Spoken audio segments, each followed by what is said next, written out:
These are this afternoon's top stories. Busy time for traffic department as it investigates several vehicular accidents. Police force removes another illegal firearm, and Democratic debate became a feud between Clinton and Sanders. Good afternoon and welcome to the ZIZ Midday Newscast. Today is Monday, January 18th, 2016. I am JD Keynes. We begin with news on the local scene. The traffic department has its work cut out as it is investigating a series of vehicular accidents.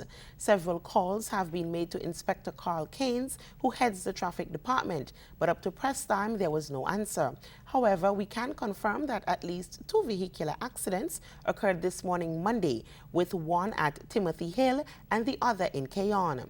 The popular tour bus known as Big Banana overturned at Timothy Hill, while in Keyon, unconfirmed reports indicate that 3 vehicles were involved in an accident. There is still no official word on the extent of injuries sustained in this morning's accidents. Yesterday, Sunday, an ambulance and a church bus collided in Sandy Point in the Brimstone Hill area.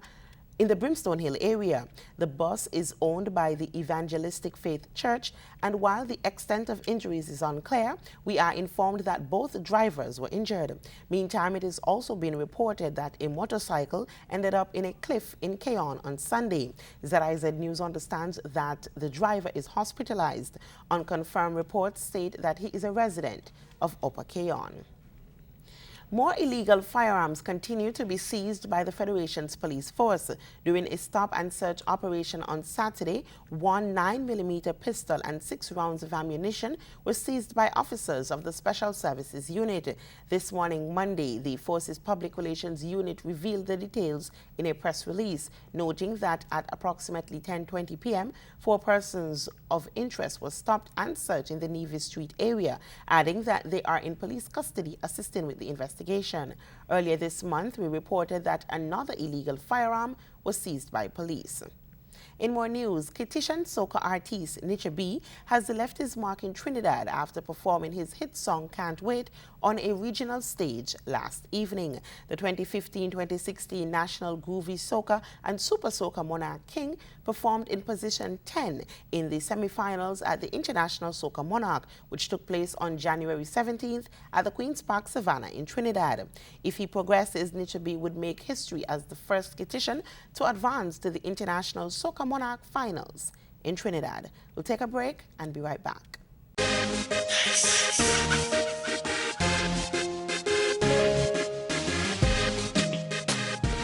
Tourism matters because it is the engine of sustainable development. It is an industry poised to revolutionize our nation. I'm Jack Spencer, third-generation fisherman. Our livelihood depends on tourism, not just mine, but I think the whole island. It touches everyone. Tourism really contributes to the quality of life of our community. Tourists bring dollars, and when there is more money in our community, that means all of us experience a better quality of life. Tourism for me started 25 years ago. I started off as a waiter in the industry. So many different things have inspired me to become a part of this beautiful industry. We need to keep our country clean. When the tourism season starts, a lot of us get jobs. It's benefiting us in a big way. One of the most important characteristics you must have to work in the hospitality industry is customer service. It is the most important skill you can have, not only in the hospitality sector, but also in life. This is our product, this is tourism.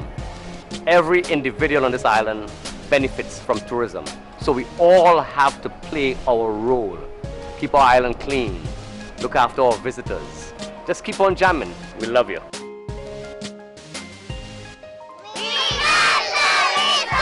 I am tourism. I am tourism. I am tourism. And I'm tourism. I am tourism. I am tourism. I am tourism. I am tourism.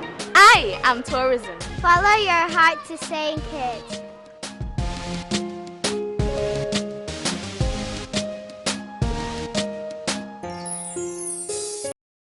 Regionally, Antigua and Barbuda's Prime Minister Gaston Brown has said he's keeping confidence in his embattled sports minister, Paul Chet Green, who is at the center of an Olympics ticket scandal.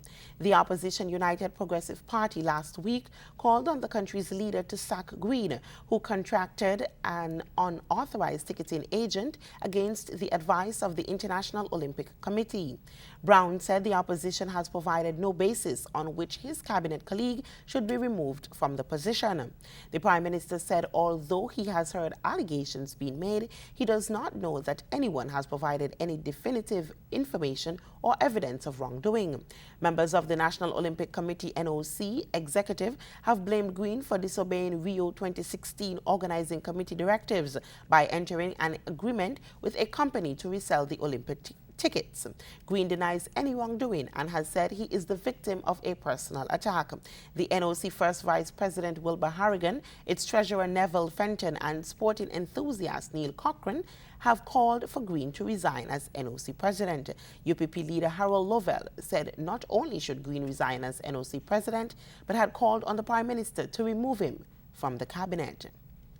Member of Parliament in Jamaica Raymond Price has resigned from the post of Deputy General Secretary of the People's National Party following a costly protest by his St. Elizabeth Northeastern supporters. More in this report.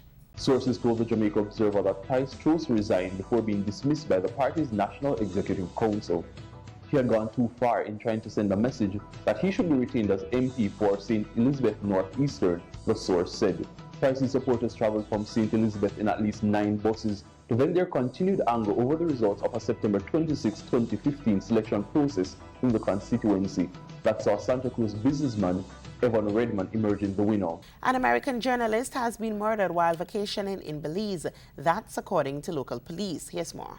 Sweeney was an executive producer for ABC 7 in Chicago, and she was found murdered Friday in Belize. A police chief there saying she was lying face down in a river in the Cayo district, which is near the Guatemalan border. He said there were obvious marks on her neck, a laceration to her head, and they believed she was sexually assaulted. She'd gone missing the day before from a resort where she was staying. It had horseback riding tours, but she had stayed behind to let someone else ride. Her family told me she's been to that resort before and was friendly with the owner. They said Sweeney was a lively, opinionated, but also caring person who loved her work, loved to travel, telling me, quote, she probably first and foremost loved her family and loved horses. When she wasn't working, she was visiting family or traveling the globe. The general manager of ABC 7 in Chicago said this on their website about Sweeney. She was a trailblazer in the digital news space and was one of our first website employees, but most importantly, she was a kind person who always had a smile and a positive attitude. We turn our attention now to news on the international scene. Democratic candidates in the presidential race for the White House, Bernie Sanders and Hillary Clinton, took part in a TV debate last evening that showed Clinton and Sanders grasping the spotlight from the other contender, Martin O'Malley. More in this report. One last opportunity for the Democratic candidates to sharpen the differences between them before the first votes are cast. 3 contenders on stage, but it's really a race between Hillary Clinton and Bernie Sanders. He's pulling ahead in Iowa and New Hampshire, so the race is heating up, and they clashed often. Harry Truman, you know what they... In a town scarred by a gun massacre just last year, Mrs. Clinton accused the Vermont senator of siding with the National Rifle Association, the American gun lobby. I think Secretary Clinton knows that what she says is very disingenuous. I have a D- voting record from the NRA. He voted to let guns go onto Amtrak, guns go into national parks. He voted against doing research to figure out how we can save lives. Because what her campaign... Mrs. Sanders has suggested a new health care plan administered by the government. The former First Lady, who battled for health care reform in the White House back in the 1990s, dismissed him. There are things we can do to improve it, but to tear it up and start over again, pushing our country back into that kind of a contentious debate, I think is the wrong direction. Mrs. Clinton worked hard to embrace the legacy of President Obama. He remains very popular with Democrats, including African Americans and Latinos, a voter base Mr. Sanders has struggled to connect with. The former Secretary of State has a double-digit lead in the national polls, but Mr. Sanders made a strong pitch. As Secretary Clinton well knows, When this campaign began, she was 50 points ahead of me. We were all of 3 percentage points. Guess what? In Iowa, New Hampshire, the race is very, very close. Maybe we're ahead in New Hampshire. A suicide bomber detonated explosives inside the house of an influential family in eastern Afghanistan, killing at least 13 people. Here's more. The target of this attack was an influential tribal leader. Malik Osman Shinwari had been holding a gathering to celebrate the release of his son from Taliban captivity. The suicide bomber walked in as a visitor, then detonated his charge, killing and wounding many people. Ambulances were rushed to the scene. So far, we've received 13 people martyred in today's attack and 14 others wounded.